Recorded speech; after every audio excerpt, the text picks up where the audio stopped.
Hi friends, welcome back to the channel. இன்னைக்கு வீடியோல வந்து நம்ம how to season cast iron tawa பத்தி தான் பார்க்க போறோம். இந்த iron tawasலலாம் வந்து நிறைய health benefits இருக்கு. பட் இது வந்து டைரக்ட்டா யூஸ் பண்ண முடியாது. சில சீசனிங்ஸ்லாம் வந்து தேவை. இப்பலாம் வந்து இந்த iron tawas வந்து ப்ரீ சீசன் பண்ணியே வருது. ஸ்டில் நம்ம வந்து சில சீசனிங்லாம் வீட்லயே பண்ணாதான் இது ரொம்ப வருஷம் வரைக்கும் நம்ம நல்லா பாதுகாக்க முடியும். நான்ஸ்டிக் தவாவை விட இந்த cast ironலயே வந்து தோசாலாம் பயங்கர கிறிஸ்பியா வருது. ஸோ எப்படி சீசனிங் பண்றதுன்னு பார்க்கலாம். நீங்க நம்ம சேனல் ஃபர்ஸ்ட் டைம் பார்க்குறீங்கன்னா மறக்காம சேனல் சப்ஸ்கிரைப் பண்ணிக்கோங்க. First how to clean after use இந்த டவுட் தான் நிறையா பேருக்கு இருக்கும். நம்ம தோசா போட்டதுக்கப்புறமா எப்படி க்ளீன் பண்ணுறதுன்னு. தோசா பண்ணதுக்கப்புறமா எக்ஸஸ் ஆயிலெலாம் வந்து அந்த தவாவில் இருக்கும்ல, ஃபஸ்ட்டு அதை வந்து நான் ஒரு டிஷ்யூ எடுத்து ஃபுல்லாக க்ளீன் பண்ணிடுறேன். இப்போ நான் யூஸ் பண்ணிகிட்ருக்கிற கேஸ்ட் அயர்ன் தவா வந்து ஆல்ரெடி ப்ரீ சீசன்டு தான். நம்மளே வந்து வீட்டில் சில சீசனிங் மெத்தட்ஸ்லாம் ஃபாலோ பண்ணால் இன்னுமே நல்லா நம்ம மெயின்டைன் பண்ணலாம். இப்போ இந்த தவாவில் இருக்கிற ஆயிலை வந்து நல்லாவே க்ளீன் பண்ணிக்கோங்க. அதுவும் அந்த சைட்ஸ் எல்லாம் வந்து கொஞ்சம் இன்னும் கான்சென்ட்ரேட் பண்ணி க்ளீன் பண்ணிக்கோங்க. இந்த தவா சீசனிங் பண்ணுறதுக்கும் க்ளீன் பண்ணுறதுக்கும் சில டிப்ஸ் அண்ட் ட்ரிக்ஸ்லாம் இருக்குது. ரொம்பவே சிம்பிளான டிப்ஸ் தான் அதெல்லாம். இதுக்கு வந்து நான் சால்ட் யூஸ் பண்ணுறேன். நம்ம டெய்லி யூஸ் பண்ணுற காமன் சால்ட் தான். இதுக்கு ராக் சால்ட் கண்டிப்பாக யூஸ் பண்ணாதீங்க. ஸோ இந்த சால்ட்டை வந்து நம்ம கார்னர் போர்ஷனில், அதுக்கப்புறம் அந்த இன்னர் போர்ஷன் ஆஃப் த தவாவில் வந்து நம்ம நல்லா தூவி விட்டுக்கலாம். எப்போவுமே வந்து இந்த தவாலாம் யூஸ் பண்ணும்போது ஸ்க்ரப்பர் கண்டிப்பாக யூஸ் பண்ணாதீங்க. ஸ்க்ரப்பருக்கு பதில் தான் நம்ம சால்ட் யூஸ் பண்ணுறோம். ஏன்னா அதுவே வந்து கொரன்னு இருக்கும். ஸோ அதுவே போதும் நம்மளோட தவாவை நல்லா க்ளீனாக வச்சுக்கிறதுக்கு. இந்த சால்ட்டை வந்து ஸ்ப்ரெட் பண்ணதுக்கப்புறமா நம்மளோட ஃபிங்கர்ஸ் வச்சே நம்ம இதை க்ளீன் பண்ணிக்கலாம். இதுக்கு வந்து ப்ரஷ்ஷு, ஸ்க்ரப்பர் இதெல்லாம் யூஸ் பண்ணாதீங்க. அப்புறமா வந்து உங்களுக்கு தோசா வந்து கரெக்டாக வராது. கொஞ்ச நாள் யூஸ் பண்ணதுக்கப்புறமா அந்த ஓரத்துலலாம் வந்து ஆயில் வந்து நிறையா சேர்ந்துரும். ஸோ அதை வந்து நம்ம இந்த சால்ட் போட்டு க்ளீன் பண்ணிட்டோம்னா அந்த இடத்துல சேராமல் தோசையும் வந்து உங்களுக்கு ஃபுல்லாக பெருசாக ஊற்ற முடியும். இந்த சால்ட் யூஸ் பண்ணி தேய்க்கிறதுனால அந்த எக்ஸஸாக இருக்கிற ஆயில் எல்லாத்தையும் இந்த சால்ட்டே வந்து ரிமூவ் பண்ணிடும். ஸோ உங்களுக்கு வந்து டிஷ் வாஷ் லிக்விடோ எதுவுமே தேவையில்லை. இந்த மாதிரி பண்ணும்போது கையிலலாம் வந்து எந்த கரையும் வராது. நான் உங்களுக்கு அதுவும் காட்டுறேன்.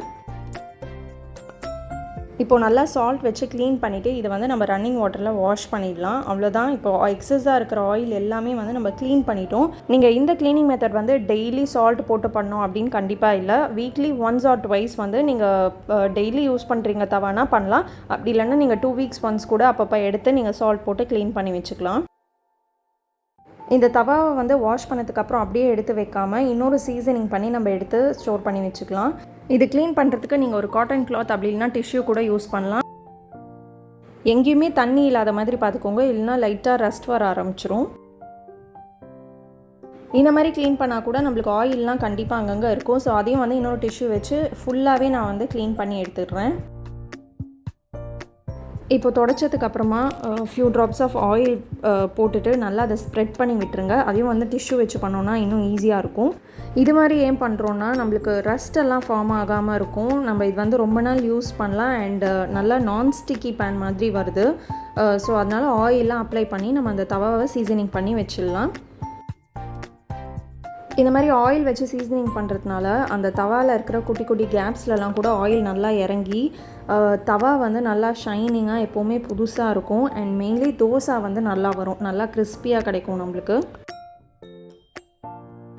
ஸோ சீசனிங் பண்ணதுக்கப்புறமா how to store cast iron தவான்னு பார்க்கலாம். இந்த தவா வந்து நல்லா ஏர் சர்க்குலேஷன் இருக்கிற இடத்துலையோ இல்லைனா நம்ம கவுண்டர் டாப்லேயோ நம்ம ஸ்டோர் பண்ணி வச்சுக்கலாம். ஸோ வந்து துரு பிடிக்காமல் நம்மளுக்கு இருக்கும். Let's try a dosa.